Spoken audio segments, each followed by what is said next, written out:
Hi, I'm Matt Barry. I'm an independent filmmaker, and this is Low Budget Visions, where we celebrate personal DIY independent filmmaking. And I'm joined today by Saara Lamberg, whose film The Lies We Tell Ourselves is playing this Saturday. That's June 22nd at the Film Noir Cinema in Brooklyn. So it's a pleasure to have Saara on here today to talk about the film, get the word out about it, and learn a little bit more about the movie and her other work. So, Saara, welcome. Thank you very much for having me. It's very exciting for me to be included on your channel and yeah, just to meet you and talk to you about films. Thanks for having me. Certainly. So let's kind of start, if you don't mind sharing a little bit about your background in filmmaking, how you got started with filmmaking, and some of your previous projects. Yeah, of course. So I grew up in Finland. I studied a bit in UK, lived there for 4 years, and have been based in Australia for the past 14 years. I've been acting ever since I was 7. And since then, just grew hungrier and hungrier and studied media production in Helsinki, Finland, and then studied acting in UK and started making films in the last, I want to say, about 10 years. So I produced, wrote, and directed, or took various different acting roles in other people's films, and then yeah, started writing and producing and directing my own work.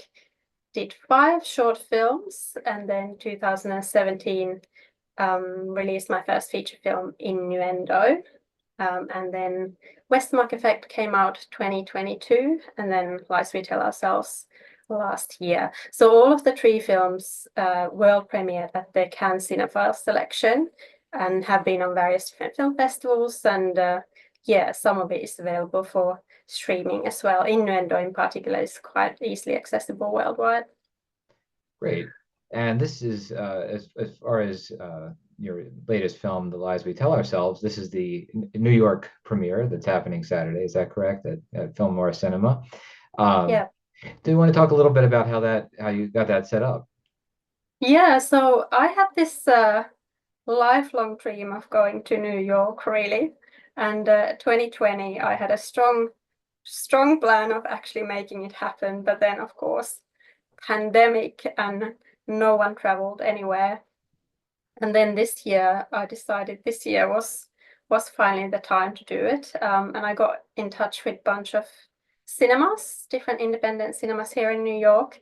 And yeah, Film Noir Cinema was one that got back to me almost immediately and said, let's program it. So yeah, that's how all that happened. And I'm so glad. I'm very excited to, first of all, to be in New York because it's been such a lifelong dream to even just to be in the city, but then to be presenting work here, that's yeah, it feels amazing. I really look forward to Saturday.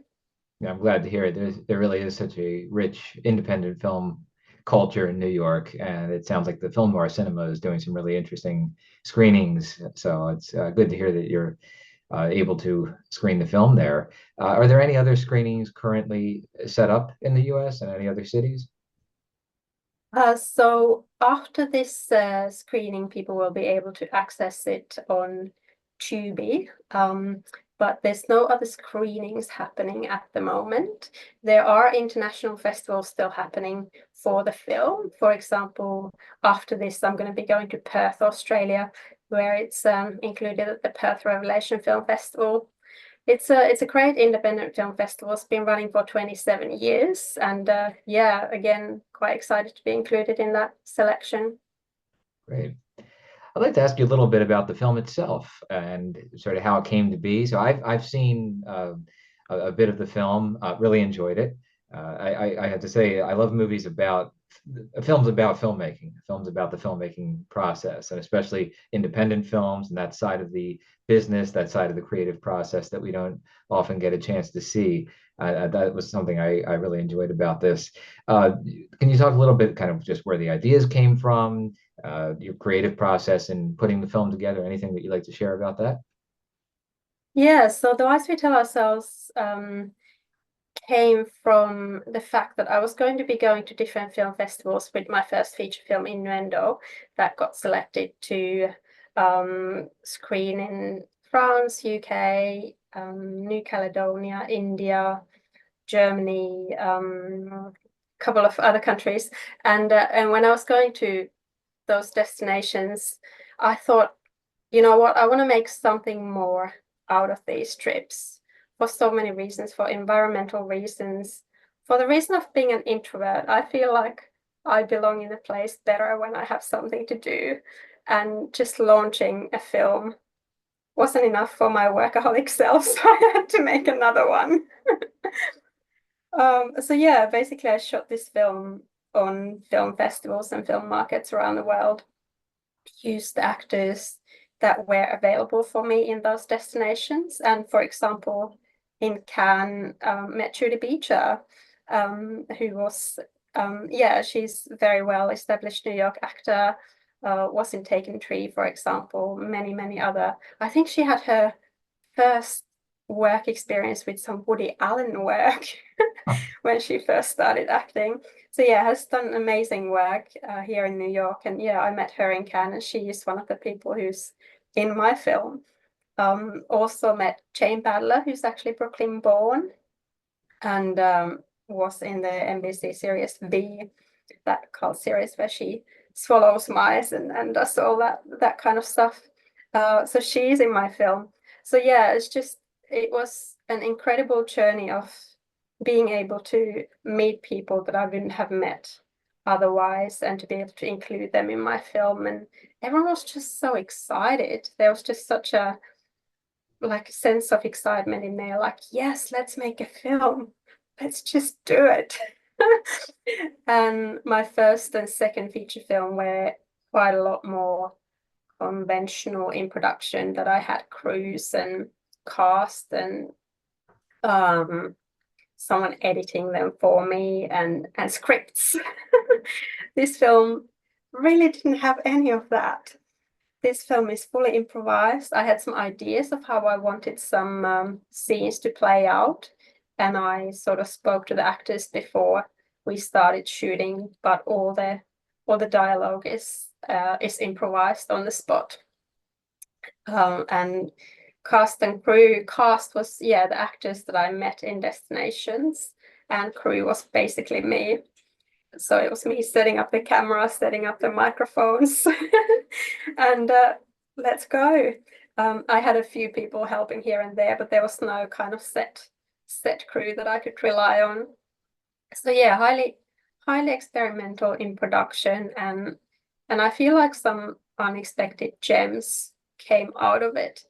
And when I started editing this film, I thought hard whether I could give it to someone else, a more experienced editor, to do, as I did Innuendo and Westmark Effect, my first two features. But it was just impossible with this film because of the nature of how I had shot it, how it had no script. How can I give just my material to someone and say, make me a film, when I don't know what it is? It just wasn't possible. So I had to edit it myself. And it was a long and hard process, but again, I think I've learned a lot, and yeah, come and watch the outcome. I really like that the way that you put this together, because hearing this, I think a lot of that energy, that kind of creative energy, the improvisational, kind of DIY spirit really comes through in the film. It's a movie that what I like about it is there's a lot of surprises, unexpected things. It definitely breaks away from a lot of the conventions, and there's a lot of fun surprises, a lot of formal things that you're playing with, going from like color and black and white, the silent film intertitles, things like that. Did you find it sounds like you found a lot of this as in the process of making the film, kind of finding the structure as you went along? Um, Yeah, absolutely. And what I decided to do as well was include other people in that process, because it was me as basically the sole crew of the film, and then editing it myself as well. I still wanted to involve other people in that process. So what I did like a draft cut, and I sent that off to a bunch of people to watch and give me feedback. And then the following different edits were based on the feedback of those viewings. And for example, what happened because of those viewings was that I included reviewer comments in the film. So there are comments in the film from people that have already seen the film, of a previous cut of the film. And I thought that was something that I hadn't really seen done before. So that's why that interested me. And also because I feel like it just adds a layer of relatability. Because otherwise it is such an oddball film, and it's so all over the place that it might be hard to feel connection to it sometimes. But then when there's something on the screen, a reviewer comment, how someone felt when they were watching that part of the film, I feel like that's something instantly relatable to an audience member. They can go, oh, that's what I was just thinking. How is it possible that it's now on the screen? And I have heard that feedback from the people that have then seen the final film, that yeah, that was exactly how they were feeling at that point, and it was then really satisfying seeing that someone else had already said it. It is really interesting. It's like almost like a live commentary as you're watching, and Yeah. it makes you think about what you're watching because you're thinking about somebody else's reaction and then asking yourself, do I agree with this? What am I thinking at this point in the process? I think that that's a very interesting technique, and I don't know that I've seen that anywhere before. So that was a lot of fun. Yeah, I think like I personally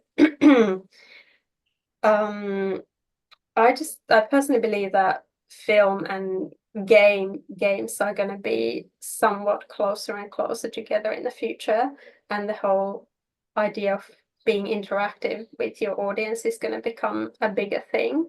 And I guess they're starting to implement those kind of elements into this film as well. Yeah, it's very interactive in that sense. I'm curious. Speaking of engaging with audiences, I think probably all filmmakers love the experience of being able to see their film on a big screen with an audience and get that kind of feedback. Is that something that you seek out a lot in your own experience? And do you find that it adds something for you as a kind of feedback to be able to hear that audience response? Is that something you really like to see for yourself? I always say that I don't make films for myself, and to be in the cinema with my audience experiencing my film, that's what I get out of the process of filmmaking.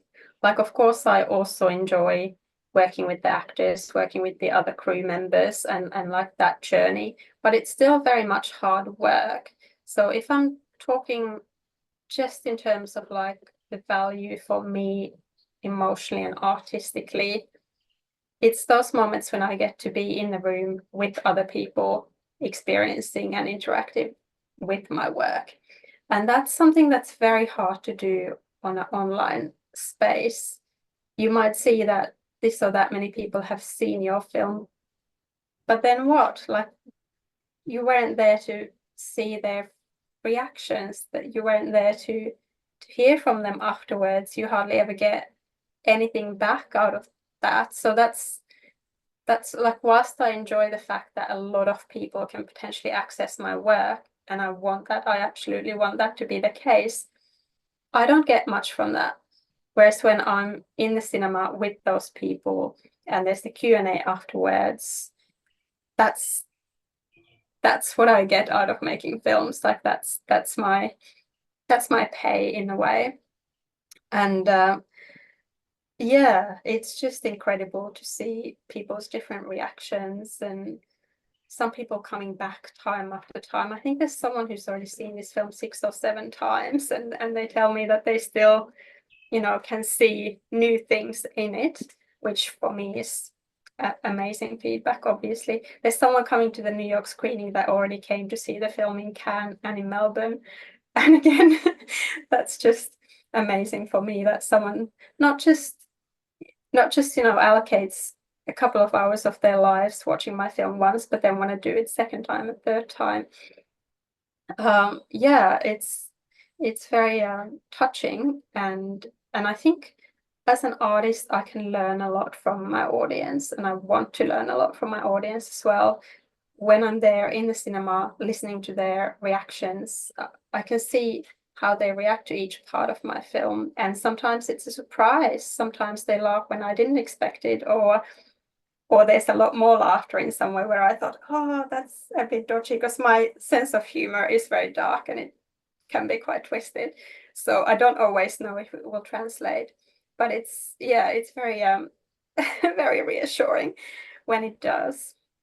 That's great to hear that it's getting that kind of positive response and very kind of a vocal response from the audience, especially with a film like this that's a comedy where there's a lot of like I said, unexpected things happening. I'm sure it's very rewarding to hear, to be able to hear the laughter, as I once said about. I said this for one of my own movies that was playing in a screening, and I very much share your feeling about hearing the audience response and being able to gauge their reaction and having that be very rewarding. And I think especially with comedy, to be able just to hear the laughter, which you're not going to get online.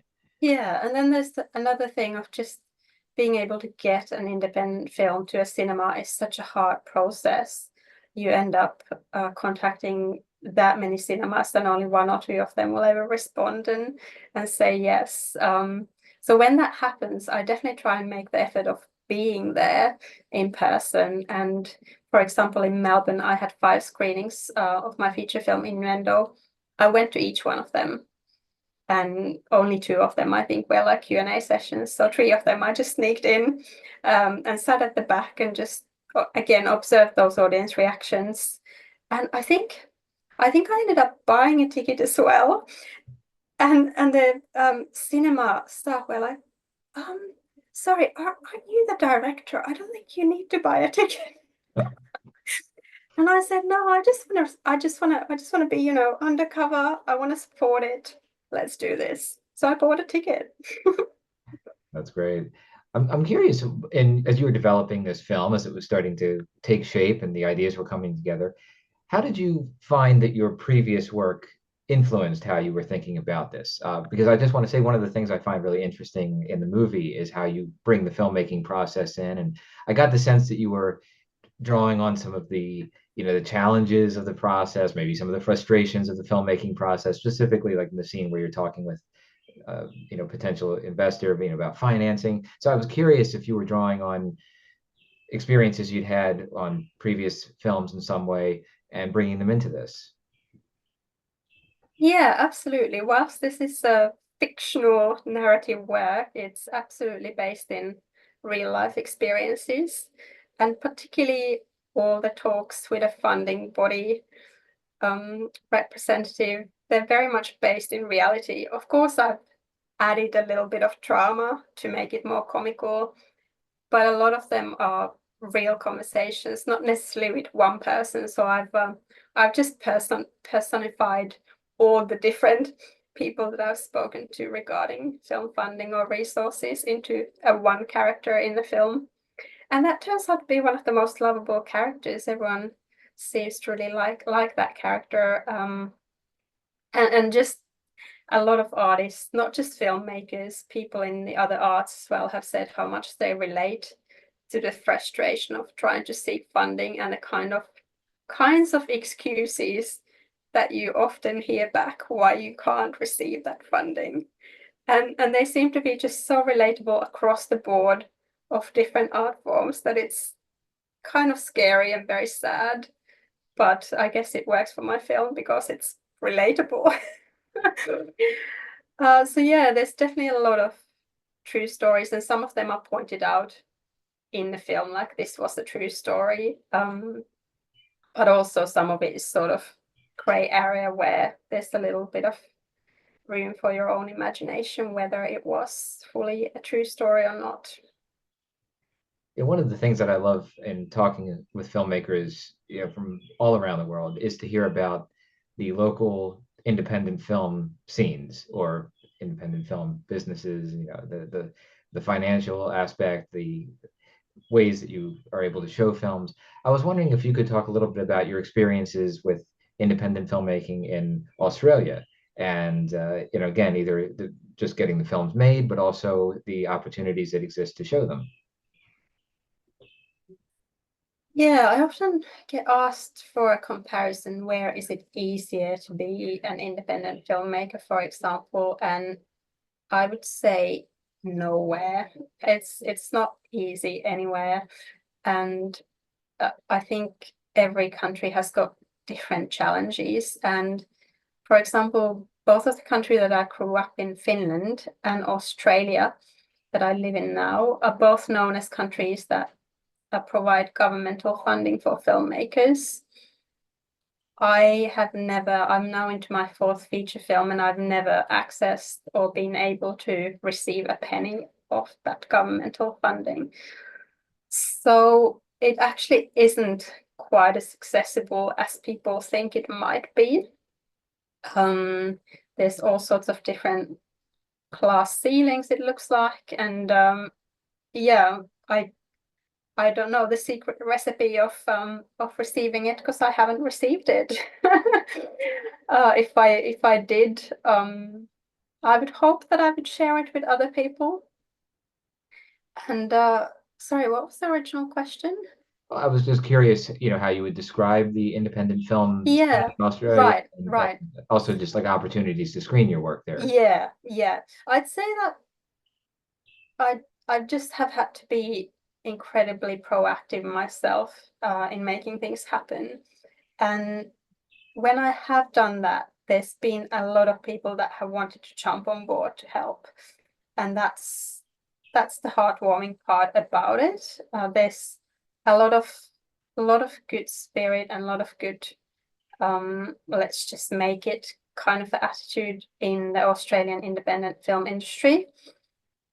And yeah, just a lot of people doing collaborations, helping each other out, making films with barely any money or no money. A lot of it is volunteering. And because that's the only way you can do work often, it's either that or not working at all. If I was only working when I get paid, I would have made, I want to say, less than 5% of the material that I have made. And that's across the board as an actor or as a director or as a writer or producer. So the reality is that a lot of the work that you do for free. And yeah, it's just a choice that you have to make if you want to make work, at least for myself. Of course, I'm not speaking for everyone else, but I feel like I speak for a lot of people. And but yeah, inside within that there is just a lot of passion, and I think Australia somehow is quite a sport-oriented country.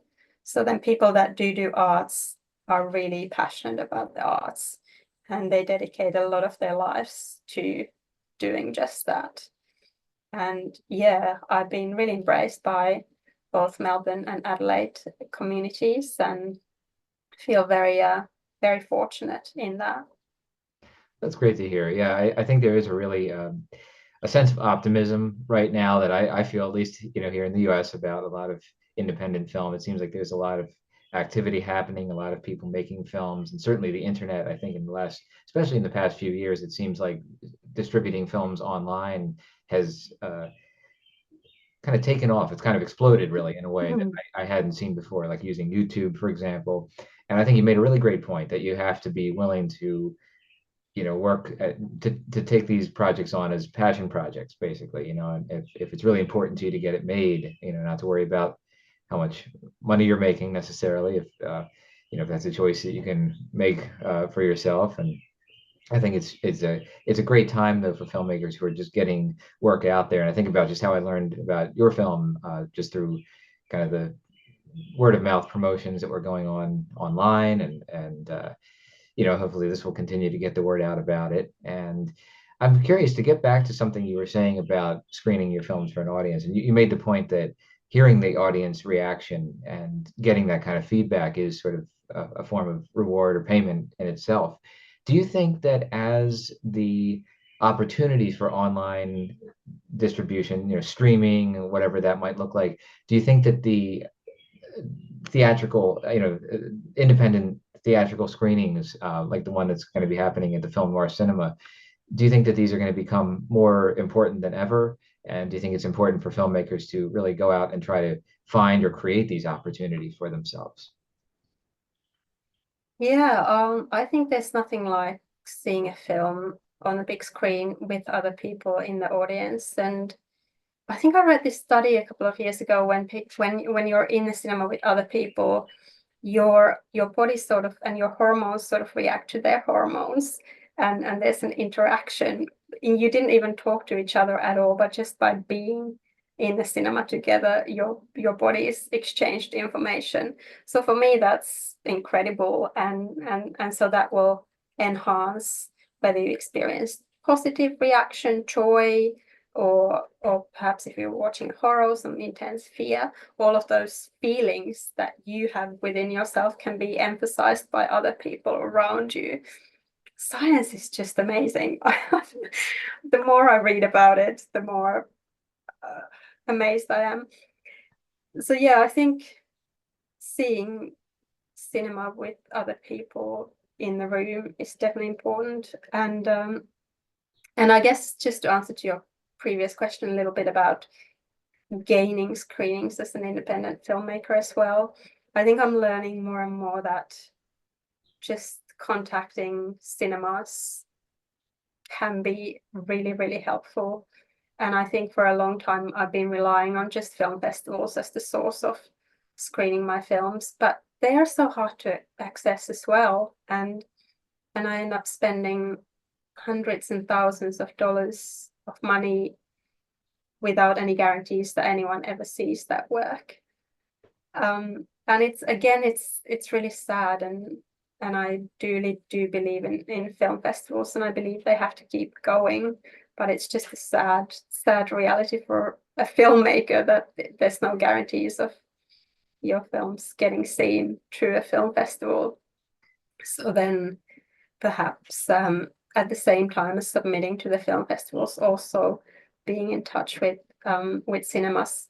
And what I've seen with my three feature films is that for Innuendo, I was able to get one cinema in Melbourne.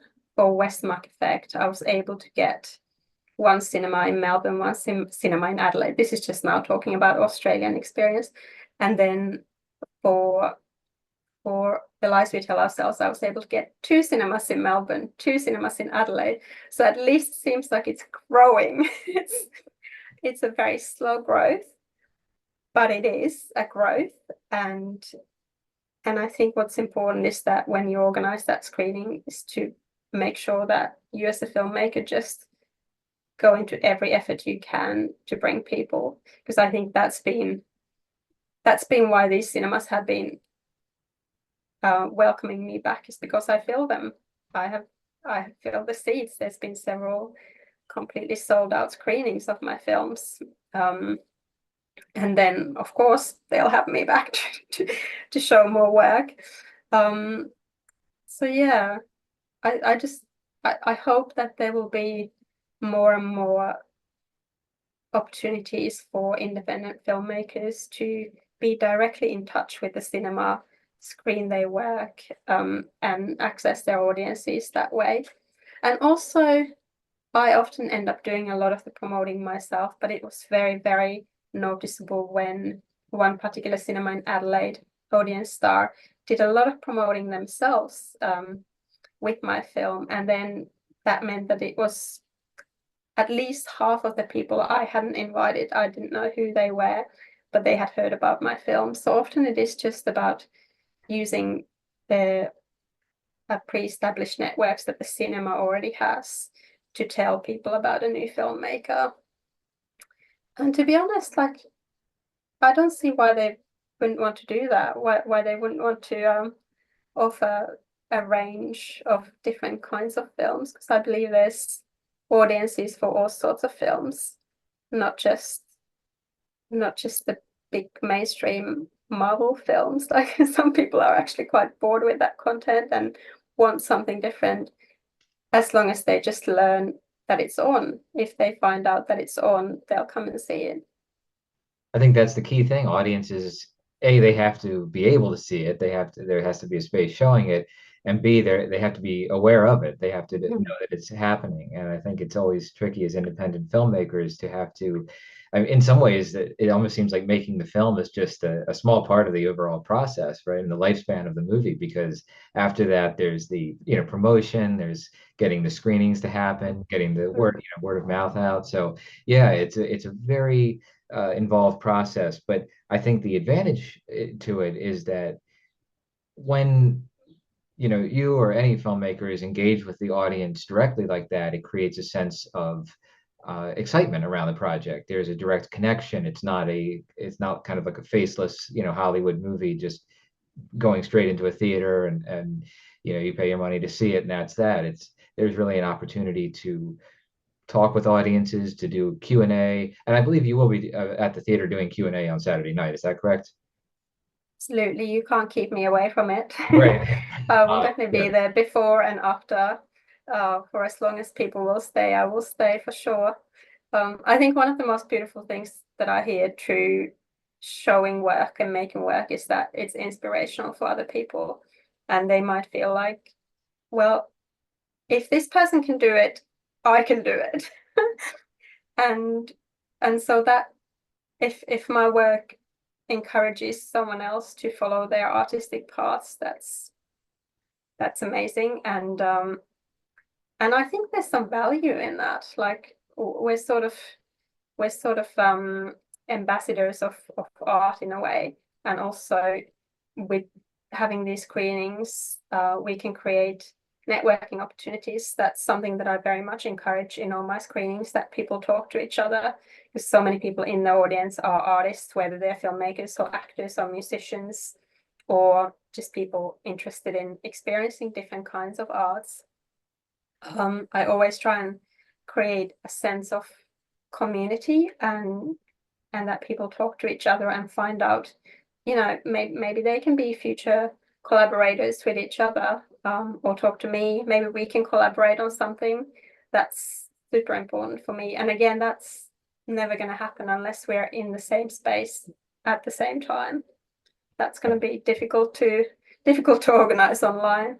Right. Absolutely. I agree Mm. 100% with all of that. I think the uh, Mm. inspiration that can come out of a screening like this of just seeing something different, I think sometimes that's all it takes, is just to be exposed to a different way of doing things. It's so easy to get daunted when we see the big budget movies all the time. And, we think we can never do something like that without, $100 million or whatever. And then you can see something like your film, which I think offers a whole different model, and it's accessible, and it's the kind of movie that I think will get people excited to go out and pick up a camera and either make something on their own or find people to collaborate with. So yeah, I mean, I know, just as I was watching what I saw of it, I found myself really getting inspired. I think there's a lot of really interesting ideas in there, great energy about it, and I'm just so glad that this film is getting out there and getting seen.